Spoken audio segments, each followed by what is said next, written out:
खरा पायलट दुसराच होता. सुमित यांची ऐनवेळी नियुक्ती. अजितदादांच्या विमान अपघातासंबंधी नवी माहिती समोर.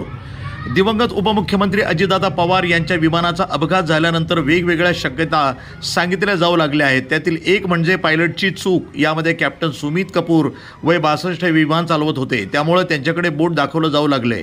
मात्र सुमित कपूर यांच्या मित्रांनी ही शक्यता पूर्णपणे फेटाळली आहे. त्यांच्या मते सुमित अतिशय अनुभवी पायलटच नव्हे तर बोईंग 737 परीक्षकही होते. परीक्षक होणं हे नागरी विमान वाहतूक क्षेत्रातील एक महत्त्वाची कामगिरी मानली जाते. कपूर यांच्या आणखी एका मित्रानं दावा केला की त्या दिवशी विमान चालवण्यासाठी कपूर यांची नियोजित ड्युटी नव्हतीच. त्या विमानाचा पायलट वाहतुकीत अडकला होता. त्यामुळं अपघाताच्या काही तास आधी सुमित यांना अजित पवार यांना मुंबईहून बारामतीला निवडणूक रॅलीसाठी घेऊन जाण्याचे आदेश मिळाले, त्यानुसार ते गेले होते. असं असलं तरी सुमित वरिष्ठ आणि अनुभवी पायलट होते.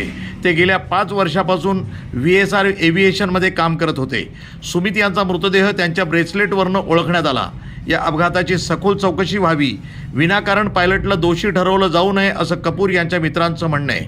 कपूर अलीकडेच हाँगकाँगवरून परत आले होते. सुमित यांच्या कुटुंबामध्ये त्यांची पत्नी, वृद्ध वडील, मुलगा शिव आणि मुलगी सानिया यांचा समावेश आहे. मुलगा आणि जावई देखील पायलट आहेत. कुटुंब लवकरच त्यांच्या नवीन घरात जाण्याची तयारी करत होते. त्यांच्या मुलाचे लग्न फेब्रुवारीमध्ये होणार होते. सुमित एप्रिलमध्ये 63 वर्षांचे होणार होते. 2-3 वर्षात निवृत्त होण्याचा त्यांचा विचारही होता. सुमित यांच्यावर गुरुवारी दिल्लीतील पंजाबी बंगमध्ये त्यांच्यावर अंत्यसंस्कार करण्यात आले. News today 24